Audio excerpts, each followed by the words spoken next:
नमस्कार, स्वागत है आपका। आप देख रहे हैं एसडीबी न्यूज़ और मैं रानी गुप्ता आपके साथ। इस समय लगातार पूरा देश जो है राम के भक्ति में लीन हो चुका है।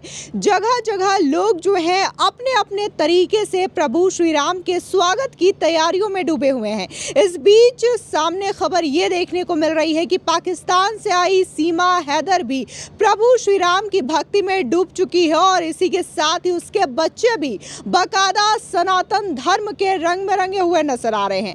आज सीमा हैदर ने अपने घर पर हनुमान चालीसा का पाठ करवाया और इस दौरान बाकायदा सीमा हैदर पूरी तरीके से प्रभु श्री राम की भक्ति में डूबी नजर आई और उसके बच्चे भी हनुमान चालीसा का पाठ करते हुए नजर आ रहे हैं। ये कहीं ना कहीं देश के उन विपक्षी पार्टियों के लिए एक बड़ा झटका है जो कि राम मंदिर के प्राण प्रतिष्ठा के न्योते को तो एक तरफ ठुकरा रहे हैं, तो दूसरी ओर भगवान श्री राम के प्राण प्रतिष्ठा समारोह को लेकर के लगातार राजनीति कर रहे हैं, बयानबाजी कर रहे हैं।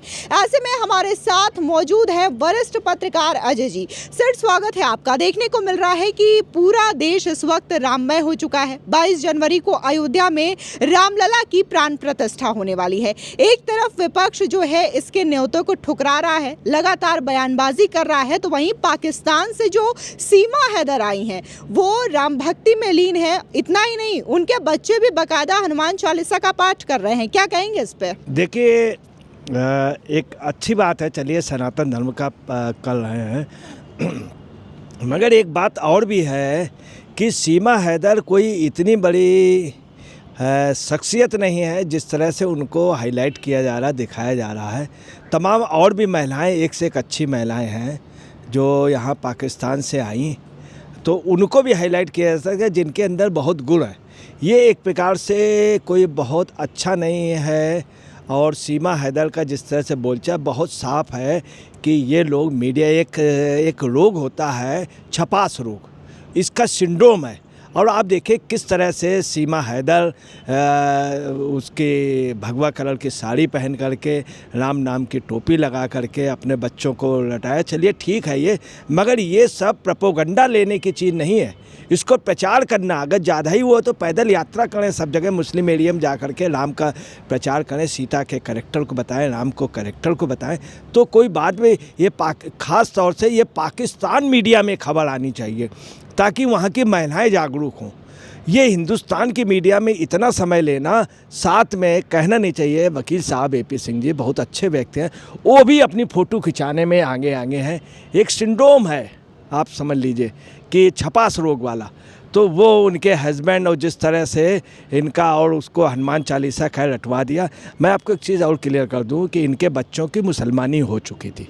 खैर ये चीज़ें नहीं हम कहते हैं, और इनका भी जो है, इनका भी मुस्लिम मज़हब में कुछ ऐसी महिलाएं होती हैं जिनकी मुसलमानी, हालांकि मैं इस खबर की पुष्टि नहीं करता हूं उनके लिए, चूँकि एक शोभा नहीं देता। मगर खैर जो भी है कि ये राम का नाम ले रही, मगर ये क्रिएटिव वर्क करें, छापने के लिए लाउड स्पीकर से प्रचार कर रही हैं अपने घर के बाहर और पूरे उसमें घूम रही हैं। अब हनुमान चालीसा की बात है तो मैं आपको क्लियर कर दूं, ये कुछ भी नहीं है।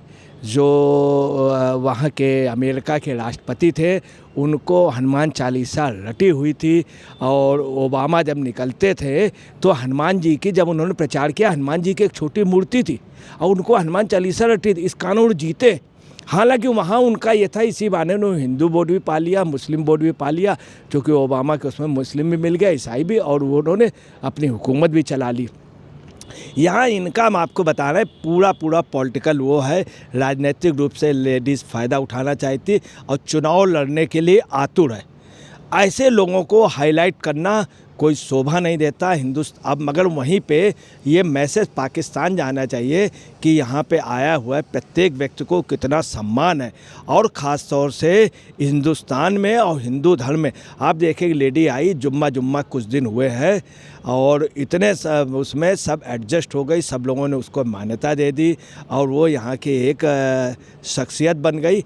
तो ये आप समझ लीजिए ये हिंदू धर्म की महानता है। इस चीज़ को पाकिस्तान की और महिलाओं को सोचना चाहिए और उनको सनातनी होना चाहिए।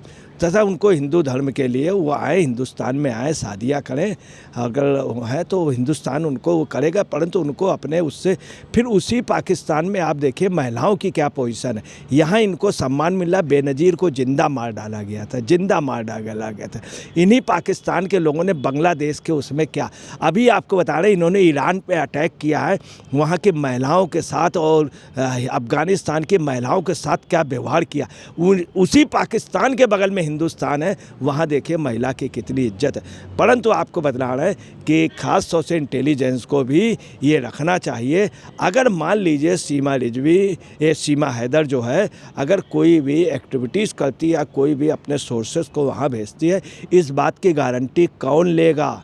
इस बात की गारंटी कौन लेगा? कोई गारंटी लेने का है? जिस तरह से हाईलाइट हो रहा है तो ये कोई अच्छा रहा हनुमान चालीसा की बात बच्चों को रटा दिया तो इतने दिन से मैं कुल मिलाकर के प्रोपोगंडा है, एक राजनीतिक साजिश है और छपने का इनको मीडिया को भी शायद इतना वक्त नहीं देना चाहिए। आम पब्लिक भी इसको हंसी में ठिठोली ले रहा, ठिठोली के रूप में ले रहा, हंसी ठिठोली के रूप में, कोई भी सीरियस नहीं ले रहा। इसलिए सीमा हैदर को अगर आइडियल माना जाए या सीमा हैदर से जनरेशन प्रेरणा ले तो ये गलत सोच होगी। एक से एक अच्छी हमारे यहाँ महिलाएं, उन लोगों को हम लोग करें वो ज़्यादा अच्छा होगा। अच्छा, एक और देखने को मिल रहा है कि फारूक अब्दुल्ला हैं, जम्मू कश्मीर के पूर्व मुख्यमंत्री रह चुके हैं, वो भी बाकायदा कपिल सिब्बल के सामने राम भजन गाते हुए नजर आ रहे हैं, कपिल सिब्बल को राम के वनवास की कहानियां सुनाते हुए नजर आ रहे हैं। ये वही फारूक अब्दुल्ला हैं जो कि इस वक्त इंडिया अलायंस का हिस्सा भी हैं। क्या कहेंगे इस पर?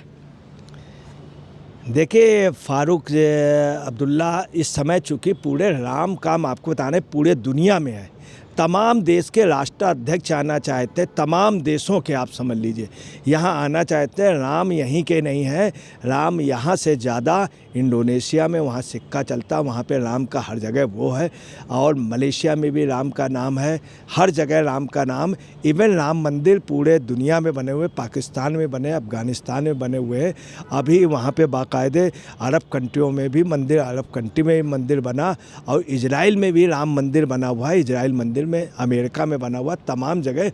तो राम के ऐसे समय फारूक अब्दुल्ला जान रहे हैं कि हमारा आखिरी है, अब हमको सत्ता मिलनी नहीं है, आगे लड़का है, वहाँ पे सत्ता में पूर्ण बहुमत का मिलने का कोई सवाल ही उठता, क्योंकि वो 20% लोगों के सिर्फ लीडर रह गए। तो हर आदमी आखिरी समय क्या चाहता है, चूँकि राम नाम सत्य है, उन्होंने बहुत पहले कहा था, उनके पिताजी ने कहा था कि अगर कोई सत्य है तो राम नाम सत्य है, इसीलिए वो भजन गा रहे हैं कि उनको बुला लिया जाए। जाते समय हम हकीकत ये है कि राम नामी गंगा पे जो भी गोता लगा लेता है, ऐसा पुराणों में लिखा है, ऐसा मानना है, ऐसा लोगों को ऐसा दिखता है, ऐसा होता भी है, उसके पाप धुल जाते हैं। ये भी एक वजह है। इसीलिए फारूक अब्दुल्ला, तमाम लोग राम मंदिर जाने के लिए उतावले, जितने भी नेता हैं सब चाह रहे। वो बात अलग, बाद में अपने आका से डांट खा जाते। खड़गे जी ने भी कहा था कि मैं जाना चाहता हूँ, मैं दौड़ा जाऊँ, फिर उन्होंने, चूँकि मैम ने मना कर दिया, उनके सामने भी मजबूरी वो चुप हो गए। फिलहाल इस पूरे मामले को लेकर के अजय पत्रकार जी ने अपनी राय रखी। इस मामले में आपकी भी जो राय हो हमारे कमेंट सेक्शन में ज़रूर बताएं। धन्यवाद।